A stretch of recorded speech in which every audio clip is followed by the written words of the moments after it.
Hello, everyone. Welcome to the Power Man Podcast.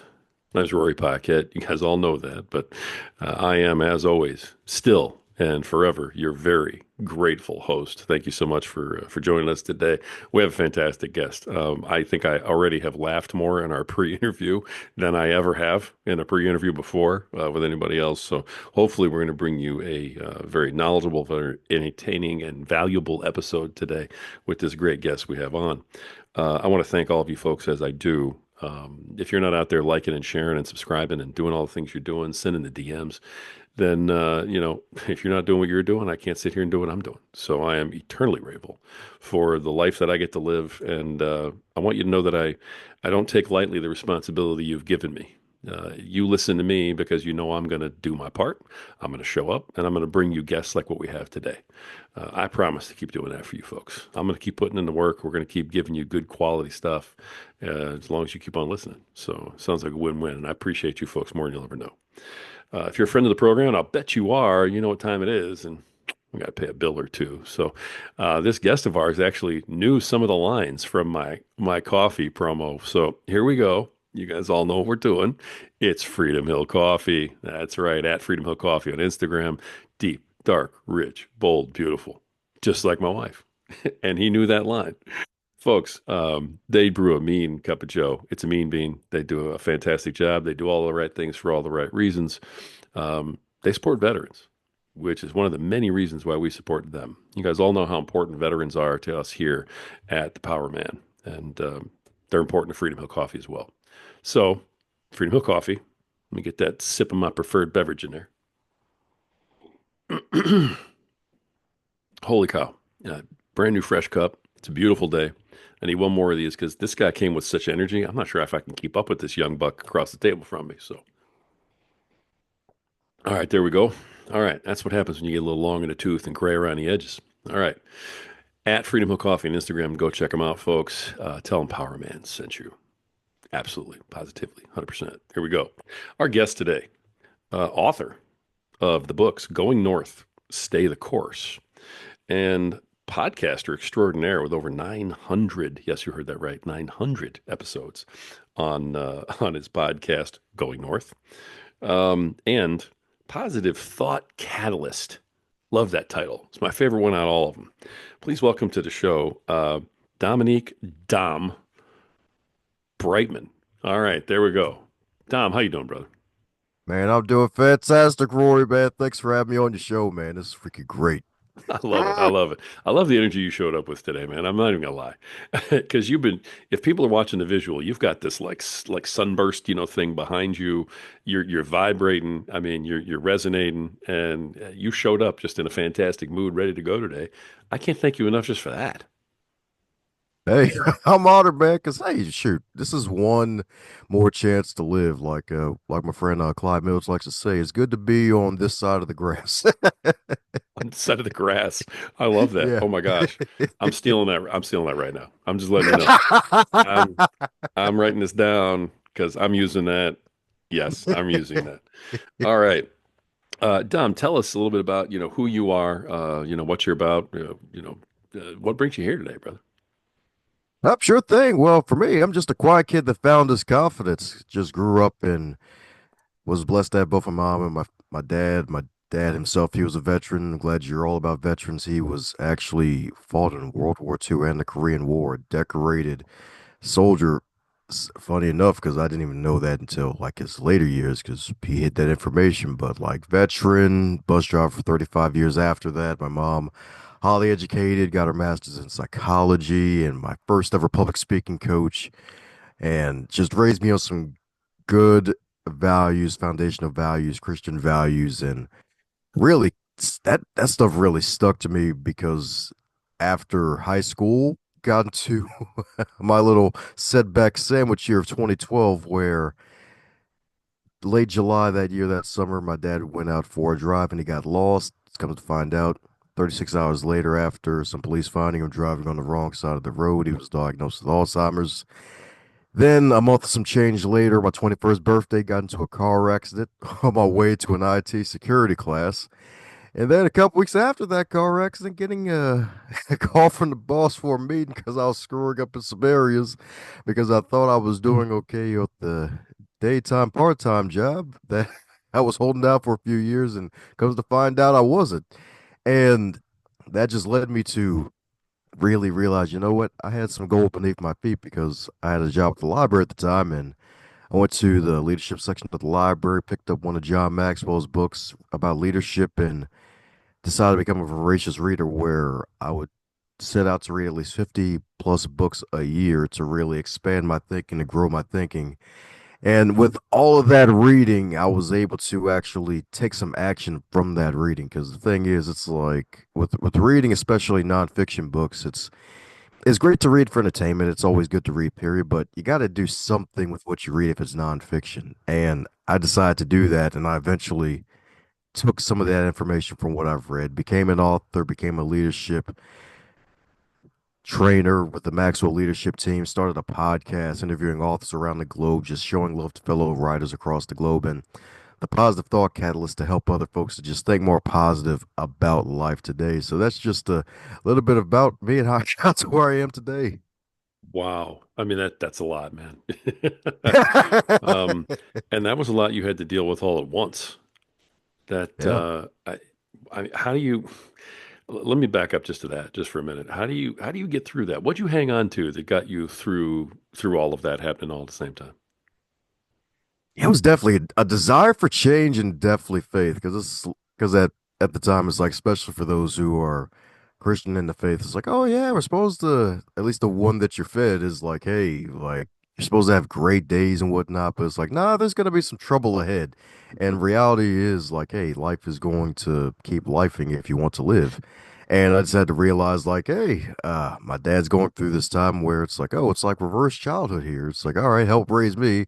Now it's like, well, I gotta help make his days as enjoyable as possible since his time is coming to a close. And it was hard seeing that, and it was hard for the family. Like anybody going through caregiving at the moment, like I feel for you. Like it's definitely hard indeed. And good thing my mom was still around, and my dad chose the right woman to marry because she was dedicated to taking good care of him, and that she did. And it was a long, I'd say 20, that was a long 5 years when things got like really bad over the decline. But yeah, definitely faith, having a desire for change, like really it really staying active, to be honest, too. Like with all the reading of the books, eventually focusing on writing my own, and really just listening to positive material like great podcasts. Like you got a great podcast here. That's like just listening to great Yes. content and focusing on the good, like really focusing on the good and keeping the good in front of you, and also making sure you take time for yourself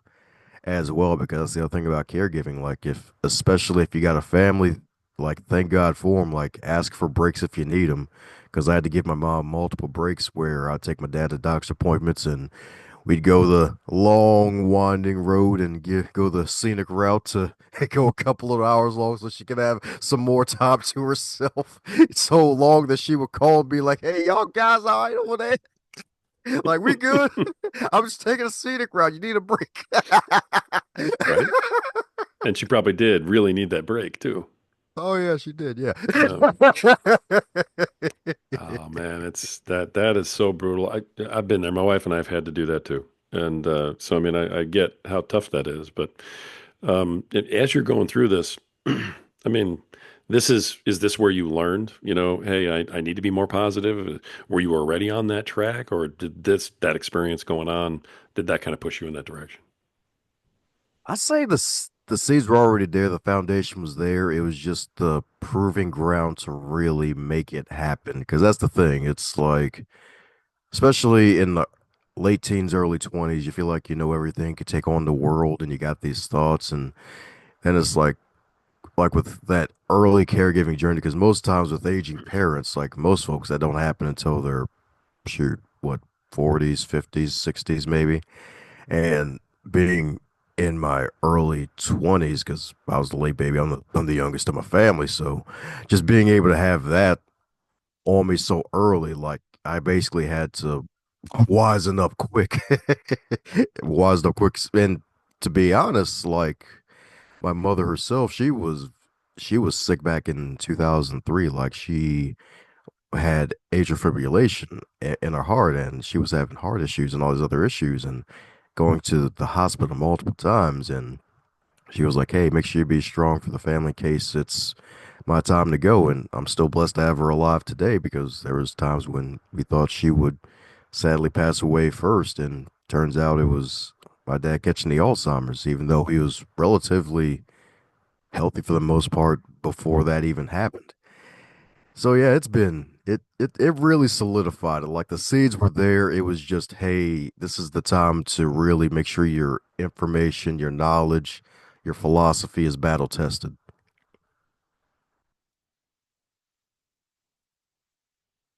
Oh, you're muted, bro.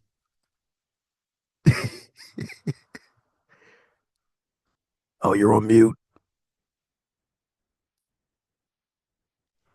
Thanks. You know what? Hey, that's why I don't edit because stuff like that happens in real time. Uh, Yeah, it does. oh my gosh. Thank you for telling me. I Yeah. was going to say all this profound stuff with the mute button on. Can't do that. No. This is one of the reasons why I never edit. Like I'm not taking that out because I know I'm gonna get I'm gonna get probably 20 DMs making fun of me right now for doing that. And I love that interaction. So it's like, all right, come on. I did it. Go ahead, folks. Bring it. Bring it to me. Here we go. So anyway, yeah. Brother, that's a lot. And I mean just wow. That's are either of your parents still with us or have they both passed on? Yeah, my dad, he sadly passed away March 2017. That was about 6 months after my first ever book was published. But I'm still blessed to have my mother. She is currently 85, but so is showing some signs of decline. So going through another round of caregiving where I'm more of a main star this time around along with my brothers. So I yeah. understand. I understand. I really do. But your mother has gotten to see this, success for you then. I mean, and enjoy it with you, right? With writing books and having this huge podcast and everything else that you're doing, right? Yeah, that's the beautiful thing indeed. Like I always say, she's my first ever public speaking coach because she's was doing it basically her whole life growing up in plays and things like that in college, and she was always telling me like, "Hey, like, what's the word of the day, Dom?" When I go in for class, like, focus. Like, yep, focus. Always stay focused because it's so easy to lose and sometimes hard to regain. Hmm. And yeah, I'm still blessed to have her. I thank God for every day and cherish her every day because not everybody can say like, hey, they still have their mother with them today, or they had a mother that they still love to this day. I love that, and bless your mother for still being here and for doing everything she's done for you, man. Because looks like she did a pretty good job, at least so far. Yeah, She still has a yeah, little work to do with you, but you're gonna yeah. Jury's still out. you're gonna be all right. Uh, I love that, man. Now you talk a lot about leadership and positivity and uh, you know, mentorship, things like this. Uh, I love hearing people's stories ahead of time because, knowing some of what you went through, you are the real deal. Okay. When you talk to somebody about maintaining your positivity, maintaining a mental edge, mentorship and things like this, you're not just reading a book, taking a course and going out and preaching to the choir, you've been through this. And so if you can, go through the things you did, just the few things you've told me about, so far, if you've been able to go through that and still have this positive attitude that is exuding from you right now and accomplish that, then you are immensely qualified to teach somebody how to do that. How do you get into that? I mean, I know you're in the library, you're reading a book a week, which is fantastic. I think everybody should have that goal, frankly. But how do you go from, where you are, like parents, job, working in the library, so on, to teaching people how to be positive in their lives? Ah, yes, indeed. Well, really being the example is for one, like living it out. Just sometimes I would even have colleagues ask me, like, "Hey, Dom, like, how the heck you stay so darn positive all the time?" And it's like, "Oh yeah, it's a couple things. It's like usually faith is one, and also I have a acrostic I love to share for folks called the rave method. And the rave is It's RAVE. So the R stands for reading, reading great material.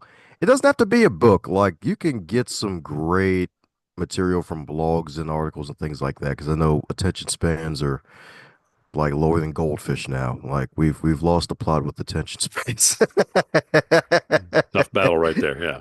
Yeah, it's a tough battle right there. It's like it doesn't have to be a whole book, but something good, inspirational, something to really help you better yourself. The A stands for audio immersion. Like not only great music, something that gets you jazzed up in the morning, but also something empowering, something motivational, like great podcasts, definitely motivational speeches, heck, even sermons. And I still have sermons from 10 years ago that my pastor preached that I still listen to this day that really inspire me, like even more sometimes than some of the, well, anyways. Yeah, so audio and and then the V is for visual stimulation. So making sure you got some good content in front of your eyes because I didn't even learn this till a couple of years ago. Apparently, our eyes are actually the only external part of our brain because it's basically refracting the light that we're taking in. And I didn't even know that. It's like Hmm. just what you see in front of your eyes, like it transfers it to your brain so that way like you can actually see what's going on and it create all these thoughts. I'm like, wow, that's freaking interesting. So it's like it kind of and plus the fact that our eyes can catch images in milliseconds, especially since like when you notice like a lot of brands out there like Starbucks, you see the random mermaid with the tentacles coming out. You think of the Starbucks logo, like, oh yeah, that's Starbucks. You see the golden arches of the giant M, like that's McDonald's. You see the swoosh, like that's Nike. It's like you don't even need the word. You just see that logo. It just sticks out to you like the visual stimulation, like what's sticking out in your life, what you see in front of you right now is really what's going to stick with you. So making sure you have something good in front of you to make sure that you keep yourself focused. And the E is for encouragement, encouraging yourself and other people. Because the thing is, if you're living and breathing, you need encouragement. And that's why it's for both yourself and other people. Because there are times when you're going to feel down yourself. Like there are some days where it's like, yep, I want to press that snooze button. And sometimes I end up doing it. Because it's just part of it's just Right. part of life. It's going to happen. Like just because I'm a positive thought catalyst doesn't mean I still don't have days where it's like, nah, I think this bed's comfortable. I think I'm going to make friends with it today. So you got to encourage yourself. Very nice. This rave method. Now, is this your brainchild or does this come from somewhere else? Oh, this is my brainchild, definitely. This is all yours. I love it. I love it. Hmm. Okay, so this comes straight from Dom. Nice. Okay. Where'd that come from? How do you come up with that?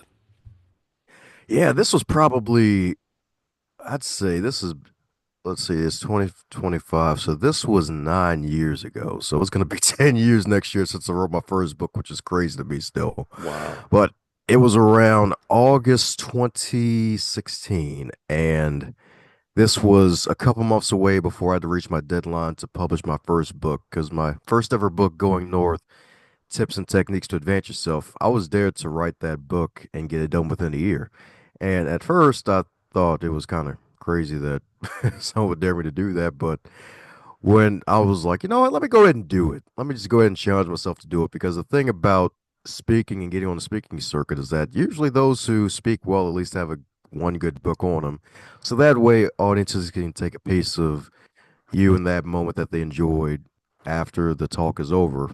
And the thing is, it was around August, and I had to be done by October. And I was just typing all this stuff together, putting all my thoughts together, had the book outline ready to go, and just typing in all my thoughts. I'm like, wait, I'm matching all these paragraphs with these outlines here. I realized, okay, so what are these things that I do daily? So I read daily, I listen to good things daily. I usually try to watch something good daily outside of things that aren't my choice. So like avoiding the news is definitely one of the things that like like you can't really stay watching news all the time. Like I avoid that best. And then Sure. I encourage myself and other people. I'm like, wait, that's reading, audio, visual, encouragement. And I'm like, wait, that's it. Like rave. It's like at a rave party. You're gonna be raving about like this is perfect. Like and you see yourself in the background, like it's kind of a rave background, if you will. And that just came to me from just really putting the finishing touches on my book and realizing, oh, I finally got one of those acrostics that folks like to see and use and retain. And yeah, that's really how it came about. So a lot of caffeine and coming down to the crunch time for getting my first book out. It's like, oh yeah, like procrastination can create some productivity.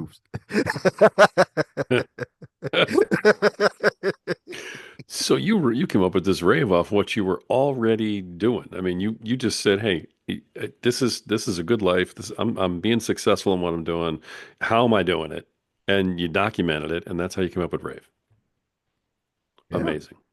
Amazing. I mean, a lot of people have to think this stuff up. They can't just say, "This is how I'm living my life now." They have to go, what's a good thing to sell? And you just went, you know what? What's real? What's legit? And you are. You're walking the walk. I love this. I don't get this very often, you know. So I mean, someone who's putting something out there where they've just actually earned the whole thing, and I love your authenticity, brother. So going north, then the book. Um, you drop this quickly, and if you don't want to address it, totally fine. Just nod your head. We'll go right by it. But you dropped this like it was nothing. You got dared to write a book. Oh yeah.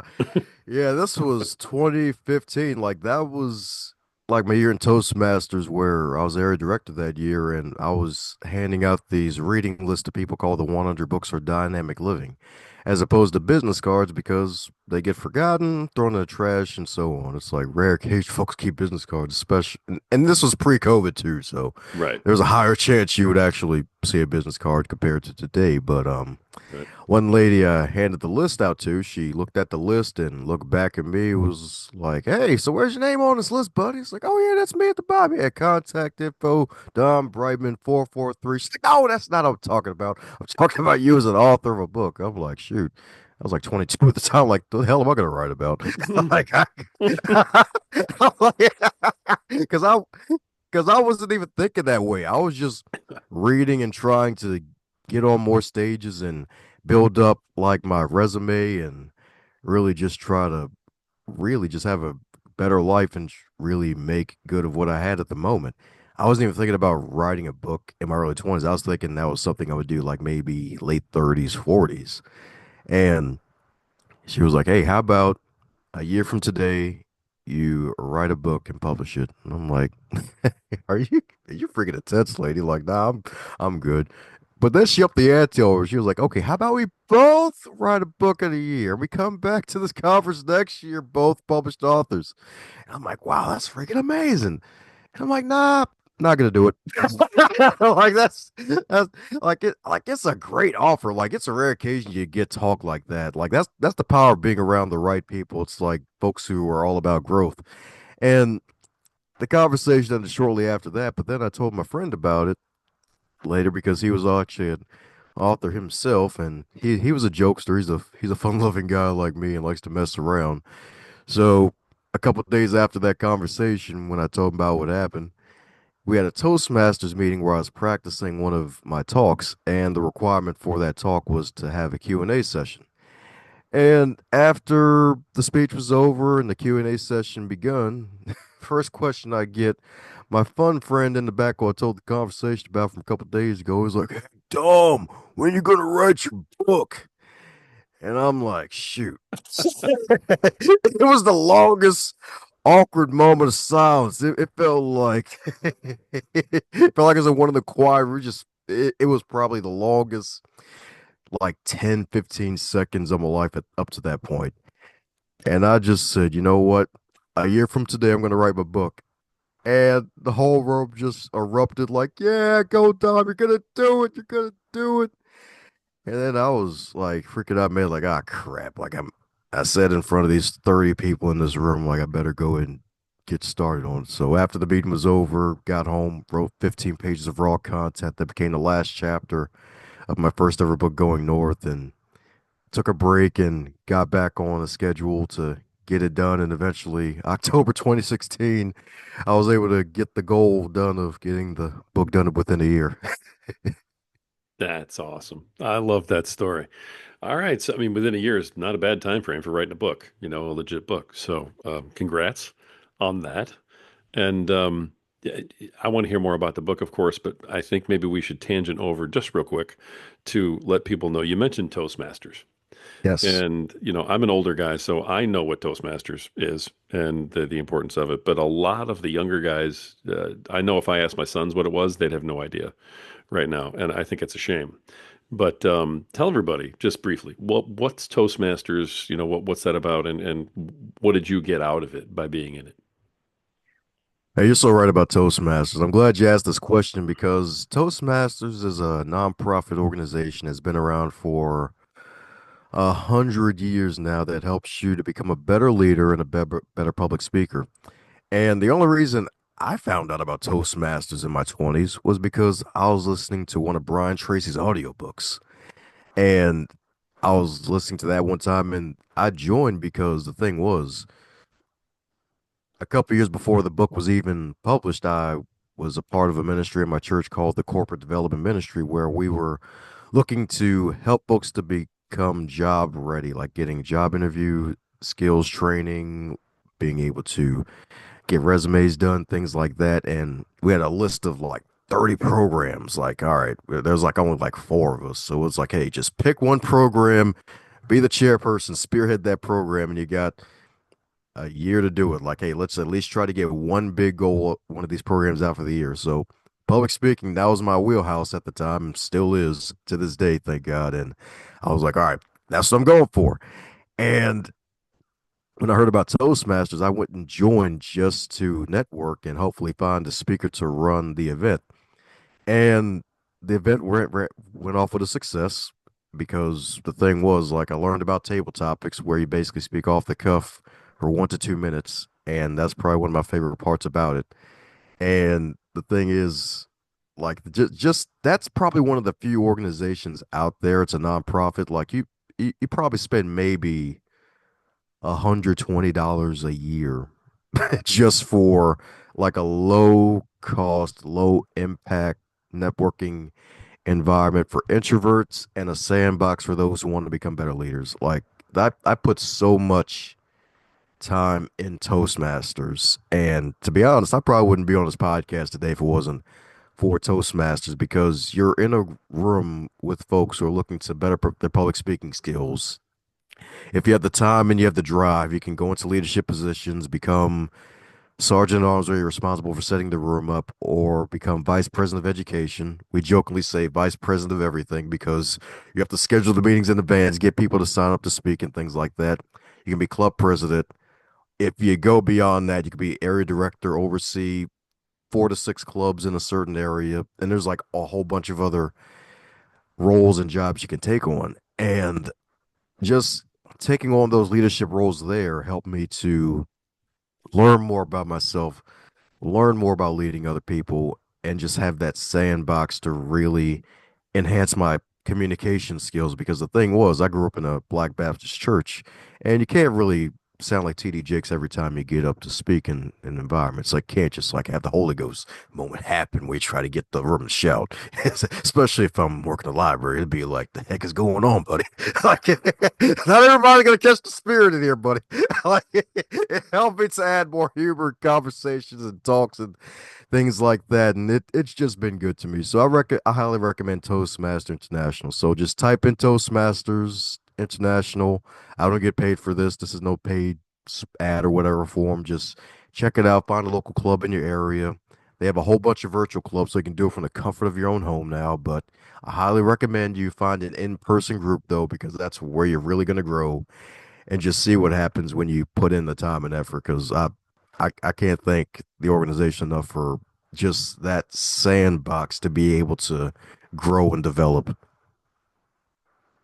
That's such an amazing experience, what you're talking about right there. And you can't get that hardly anywhere nowadays, like you've been saying. So I appreciate you launching off on that tangent with me because I just think it's so important for people to look into. I would love to see more of those, more of the more branches, more people getting involved, that type of thing.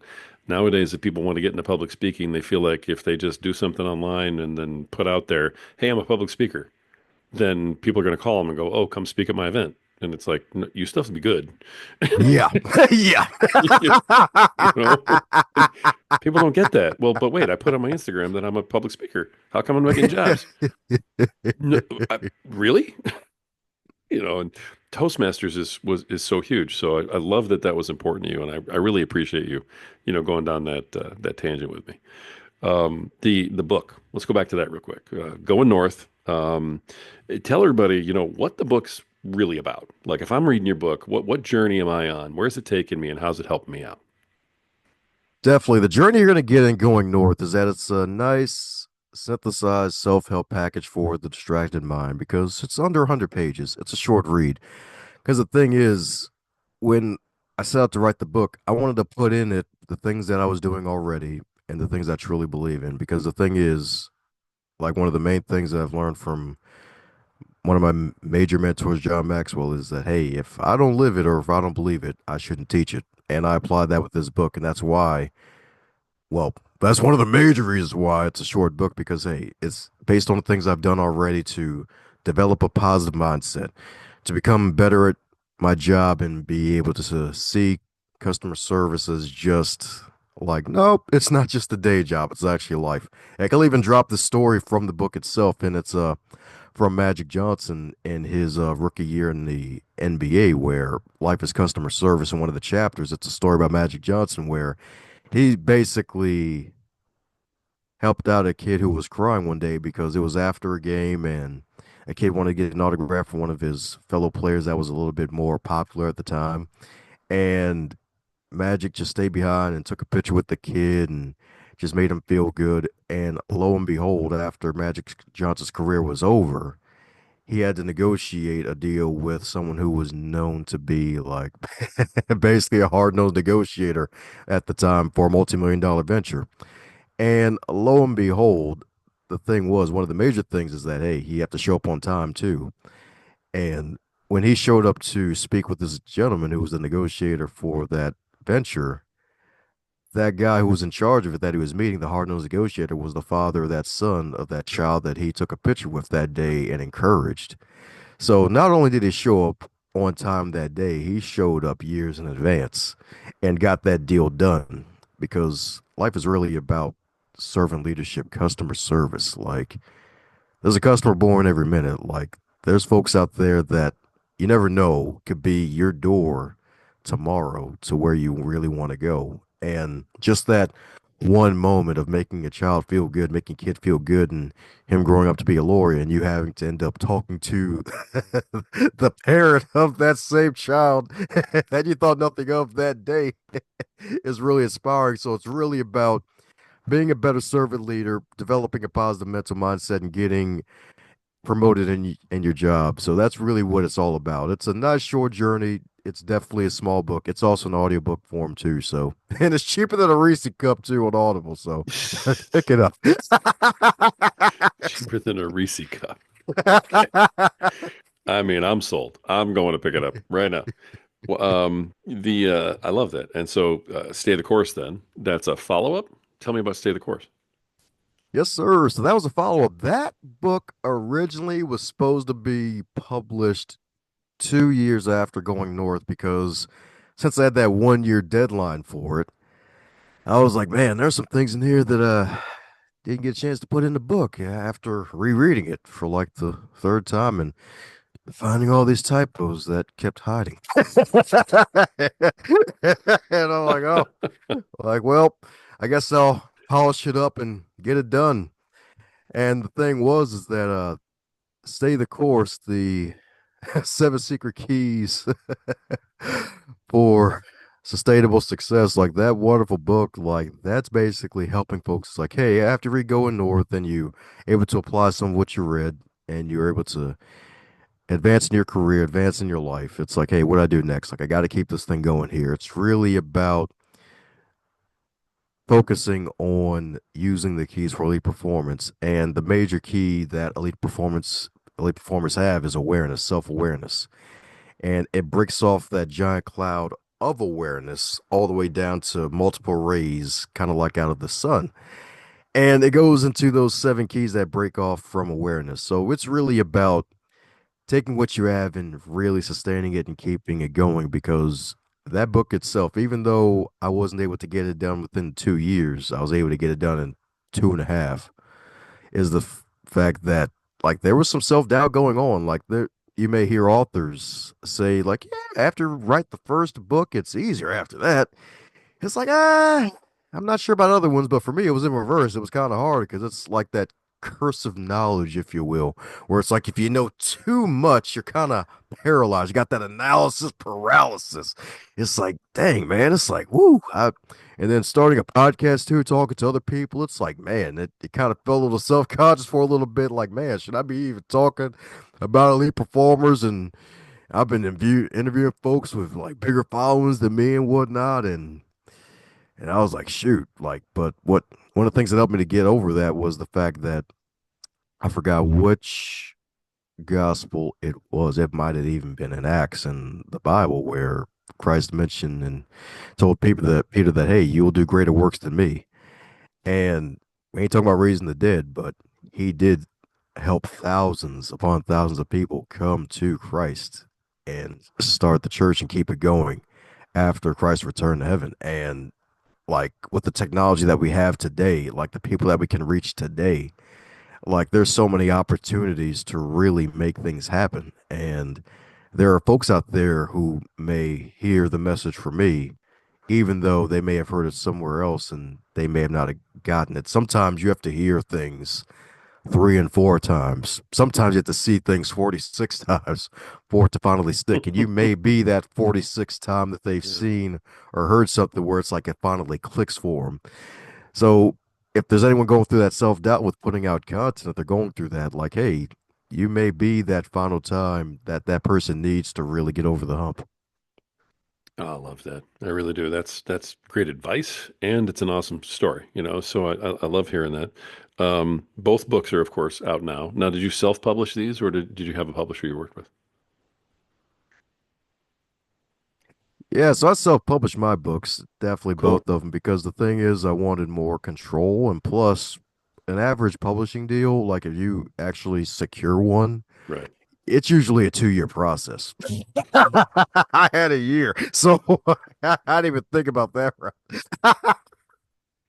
Right. You had a year. That's right. Right. Awesome. No, I know you mentioned just now, it was a great segue into, this other thing I want to talk to you about today, the elite performers, because I know that, that's something that you talk about a lot, and it's elite performers and daily habits and, sort of what makes an elite performer. How do you become one, if you don't feel like you are right now? And I think, for husbands and fathers, especially the folks that are in our audience, we all want to be elite performers. We all have a desire to be that way. We, right off the bat, come up with all the reasons why we can't in terms of, well, I've got this, I've got that, I'm working two jobs, I got kids, no money and no time, and, I'm heavy and I can't work out anymore and my back hurts. And I mean, yeah, it's endless. So how do you, number one, um, sort of get past that to where you are taking steps to become an elite performer, and what are some of those steps? Now, I would never ask you to give away the secret sauce, of course. So if there's something that's in the book and it's like, hey, you want to know, buy the book. Well, don't share it here, man. I understand. but but what can you tell us, about how do you get going, and how do you get going in that direction? Sure thing. One of the major things about elite performers, like if you really consider yourself a elite performer, it's a person who really is fearless against all odds and they deliver great service to whatever organization they're part of, whatever business they're part of, whatever company they're part of. If it's yourself, like, hey, you're your own company, hey, you got to give great service to yourself by making sure that, hey, you're delivering goods to the world. Like you got to be able to deliver the goods. And being in that peak performance state requires you to be ready and setting that attention the day before. Like a good day starts the night before. And that comes through prayer, through meditation. And it doesn't even have to be all of those things all at once. Because the thing is, one of the major things that helped me to really become an elite performer is that I would ask myself, what good will I do today? the night before. So that way, when I'm going to sleep, my brain's cooking up ideas of what good I can do for others. Like, hey, share an encouraging word with somebody, contacting or calling somebody I haven't talked to in a while. I know, especially as men, like as we go on in life, it's kind of hard to really keep up friendships depending on the situation because sometimes we be thinking, oh yeah, they're probably too busy, and then sad part is it's the other way around. They're thinking the same thing. Like just call them up, text them, see how they're doing, and just really just connecting with people, like especially family too, especially if you're on still on good speaking terms with them. Heck, even trying to basically build that bridge back up, like just taking steps to doing that. Heck, even one time I wrote one day on an index card when I asked myself, what good will I do today? I wrote down, spent a little extra time with the customer to make sure that they are fully satisfied with the transaction. And that led to a public speaking engagement at a local high school, giving mock interviews to people because I had a customer come in one day who was an administrator doing a PowerPoint, and she didn't fully understand everything about PowerPoint. And when I told her what to do to finish the job, that's when she invited me to speak. She was amazed about my customer service. So just writing down and getting your mind focused on what good you're going to do the following day, and then reflecting at the night of what good did I do today, and just reflecting on what good you did. And then even asking yourself afterwards, like, hey, what else did I learn today? Like, did I learn that there's a quicker way to get to work? Like, hey, is there a new app? Like, hey, it's like I don't have to use Google Maps all the time. I can use Waze. Like, I learned that my colleague is a fellow lover of, I don't know, the Apple TV show Severance. Like, I'm probably gonna start that soon myself, where a colleague recommended that show to me and said it was really good. I'm like, all right, we'll see how that goes. If I actually make the time to start it, like just it just any minuscule thing, like just keeping track of that and just making sure you set yourself up for success. So elite performance is really about being self-aware, being fearless, but also making sure you set yourself up for success by having the intention to really do good and be all about the good. Love that. Love that. That's Severance. That's the one with John Hamm, right? I believe so, Yeah, yeah. that's what I thought. All right. We're watching the same TV programs too, man. This is crazy. So, Wow. so I love that. All right. Now, in terms of elite performers, let me follow up a little bit. And in all fairness, I got to give you the get out of jail free card here because I have not prepped you for any of this stuff. We go conversational style, and Let's I'm like, go. hey, I'm gonna challenge these guys. Let's see what they come up with. I love it. So, um, yeah, again, I think everybody wants to be that way. And I love the way Hmm. you described it and how it begins the night before and so on. Um, again, I don't want you giving away the secret sauce, but what are a couple of action steps that a father who's just feeling beat down by the system, who just wants to start getting better, and he's like, you know what, tomorrow I want to start something. I want to take a step. I want to take a step towards becoming a better person, a better father, a better husband tomorrow than I am today. What's a step or maybe two that they can take towards that goal? Nope, sure thing. Well, I'll say the first thing is find 15 minutes, a block of time, 15 minutes. Like, hey, that could be before bed, that could be waking up earlier before your usual wake up time before to get ready for work. It could even be your in between time, driving from one job to the next. That could even be after the second job or whatever, coming back home to your family. Like making sure you find those 15 minutes a day to where you're doing something that you truly like. And if you're trying to build something, like really taking those 15 minutes to really figure out, okay, what do I truly want to do?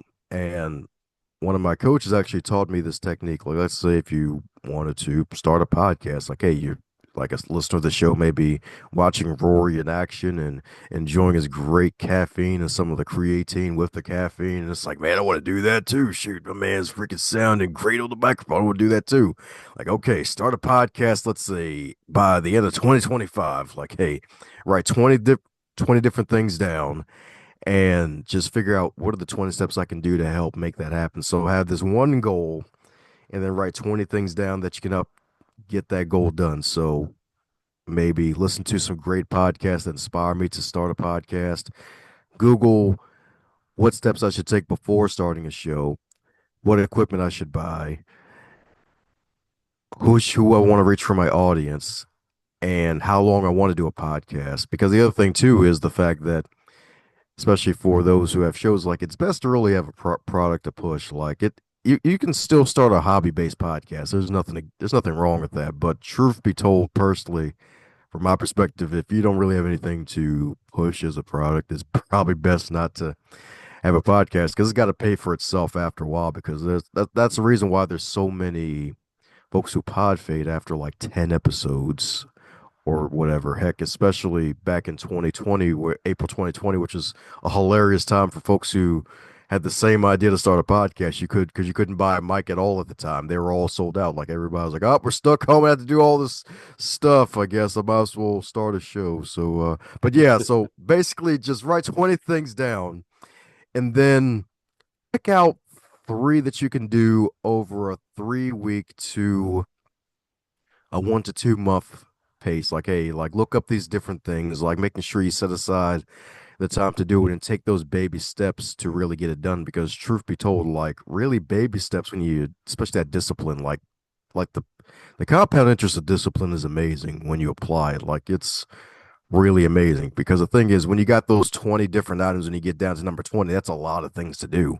And when you break it down, like at least 2 to 3 over a 3 week period, pick one thing a week and really just focus on it if you don't have the time, especially if you have a huge family and you have a lovely wife at home. Like if you have a family, like it's hard to make time, especially if it's for yourself, like just those 15 minutes and then just picking one thing to work on and work towards. And on top of that, getting an accountability buddy too, or heck, even hiring a coach or mentor if you have the funds to do so, especially if they're a good one. Oh, and another thing about mentors and coaches, especially coaches, like making sure that you can do a little research on them, make sure that they're legitimate, because there are a slew of coaches out there who basically are shysters. They'll charge an arm and a leg. They want to do the whole high ticket thing, be like, yeah, getting my 5,000, 10,000, $20,000 coaching program, and you feel like you got nothing out of it. So making sure you try to do your due diligence before hiring a coach too. Hmm. I mean, I think I've said those exact words, actually. Could Yeah. not agree more with everything you just said. That was beautiful. That was so beautiful. Yeah. Everybody's an expert, man, on the podcast. And as soon as you start, and everybody wants 5 to 10 grand for it. It's like, wow. Yeah. Um, Yes. all But righty. I love that. Now, listen, not to do a disservice to it, but we haven't talked a lot about your podcast because you've got a lot of other content. I wanted to make sure we got out here for fathers and husbands. But just to touch on that, if somebody wants to tune in and hear more about, you, hear more messages from you, podcast is a great way to go. And it's a great place for them to come find more of you and your musings and your talk. And you're very similar on your podcast to how you are right now. So anybody who's really liking, your vibe is gonna want to go check that out. Tell me a little bit about the podcast, what you cover, and what you do there. sure thing. The Going North podcast is basically a stem off from my first ever book, Going North Tips and Techniques to Advance Yourself. And I love books, I love people. And the thing is, without people, there'd be no books. And books are basically ways to really leave a piece of ourselves long after we're gone. It's basically the business of immortality. And I just wanted to highlight fellow authors because, one, we need all the publicity we can freaking get because our competition is fierce, especially with AI out there now. It's like freaking even Amazon had to put the kibosh on and a cap on certain folks trying to put 40 books up a day. It's like, hey, buddy, you only get to put up three. Like, you ain't putting up 40 random AI trash books in one day on this darn Seriously. site, buddy. And the main goal of the show is basically to inspire non-authors to become authors.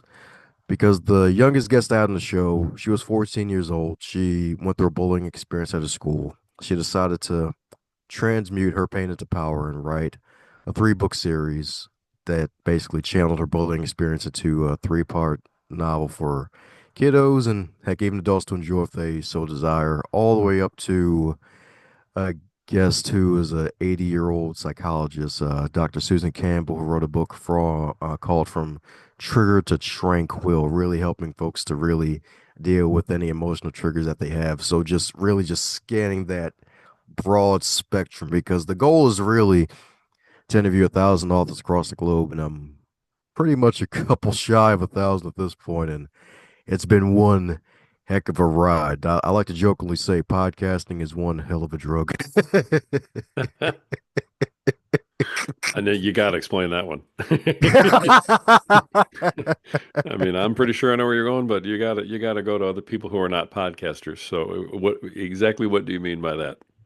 Sure thing. Well, since my show is interview based and I interview authors, the thing is, a podcast is basically a coffee chat on steroids because like years ago, if you wanted to learn from someone and you wanted to get some of their time, you buy them a cup of coffee. Well, nowadays, especially in this economy, folks are like, man, I'm worth more than a cup of coffee, buddy. But if you have a podcast, you can invite them on, and for like 30 minutes plus, you can probably get more out of them than you would have at the coffee meeting because they're like, hey, this is freaking great. I'm being like, folks love to talk about themselves, and you can get a lot of content. And the thing is, with the way like you do your show the same way I do mine is like, hey, I usually have them come on Zoom, we chat for a little bit, and then I press record because I want them to feel safe and comfortable at home. So that way it's like, hey, this ain't just like you come in and records automatically on, everything's being recorded. Like it's like, hey, I want you to feel comfortable, be yourself, feel free to share stories and great content because folks have life stories to share, lessons to share, and just the growth that came from the conversations. Like, heck, even one tip that still sticks to me to this day, this is probably even something that can help guys out with elite performance when they may have them down days, is where you start a victory journal. We have gratitude journals out there where you can write down things you're grateful for, three things you're grateful for. But hey, a victory journal, it's like a gratitude journal on steroids. You write down your wins for the day. Like, hey, you woke up today, that's a win. Got to work on time, that's a win. Didn't have a fight with the wife, that's a win. Like the kids didn't drive him freaking blood pressure up the wall, that's a win. Like got on the Power of Man podcast, that's a win. Binge 10 episodes of the Power of Man podcast. That's a win. Like just tracking down your wins, writing them all down. And then, especially if you stay consistent with over 90 days, you have this journal of proof of the things that you did. Because after a while, you're going to be like, man, I kind of did the similar things. Like, let me up the ante and do something else. So I can put something else in this journal. Like just tidbits like that, like tactics like that to really boost your confidence to give yourself reminders of, hey, I'm still the man. I'm still making things happen because they're kind of like back to the encouragement point. Like we need encouragement. It's kind of like bathing. We need motivation every day. Like sometimes we tend to forget like who we are and get so stuck in the weeds that we forget that we have a whole wonderful acres of diamonds. So really just that power of talking to great people, having those conversations with people. Folks probably charge thousands of dollars for their time, but they're making the time out to chat with you and your audience. Like that's why I say podcasting is one hell of a drug because you get to connect and talk with people and have a chance to connect with them in ways you wouldn't imagine without having to travel or spend thousands of dollars to have them chat with you. Love it, love it, love it, love it, love it. Everything. Just love it. That's beautiful. That is beautiful. All right, so folks, check out the podcast because you're going to get more of this guy. I mean, if you need any other, motivation besides that, this guy's fantastic. You want to hear more of him? Go check out his podcast for sure. Um, look up his books. They're on Amazon and on your website, right? Yes, sir. Okay. Website is DomBrightmon.com. okay, and that'll be in the show notes. So everybody check that out. Love it, love it, love it. Dom, this has been fantastic. Everything you've shared, everything you brought today, your energy, your authenticity, man. I can't thank you enough for showing up the way you have today. That's a gift to everybody who's listening to this right now. So thank you for that, for the bottom of my heart. Before we, wrap it up, or as we wrap it up, I want to you unpacked a ton, man, and I want to make sure that we didn't miss anything that's important to you. So, as I kind of bring this together here and we close things up, is there anything I didn't ask you? Is there anything that maybe we talked about and you want to just drive home, make sure you make the point, or is there a leave behind, a nugget or something you want to leave for our audience? For the last minute or two here, the floor is yours. Go for it. I'm sure.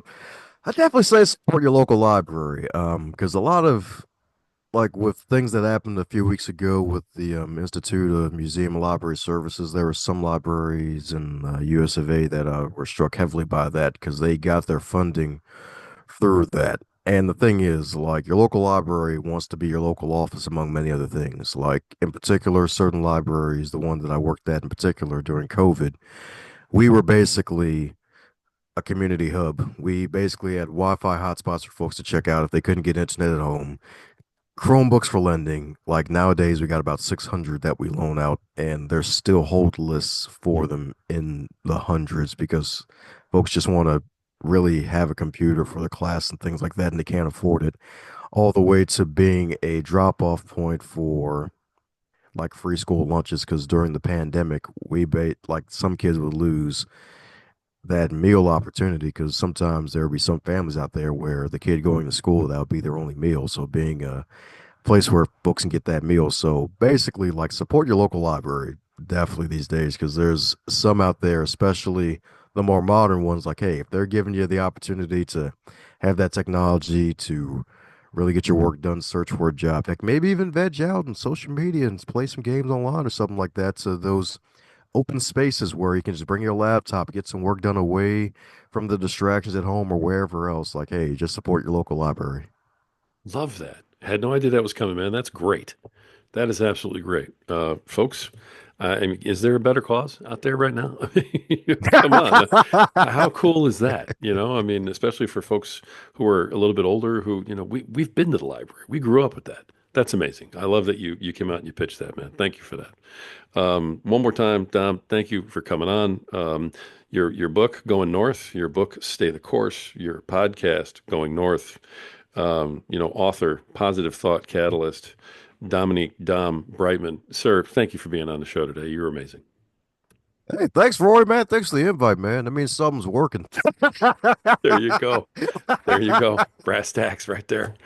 All right, folks, this has been another fantastic episode of the Power Man Podcast. The reason we bring powerful men like this on with powerful messages like what we just had is so that you folks can get a leg up in your desire to fulfill your goals of protecting, providing for, and leading your families, of trying to be better fathers and husbands and men tomorrow than you are today. The reason that we want this for you, the reason that I want to help you with it is because you are worth it. You have value. And at some point, you just have to believe it. Until next time.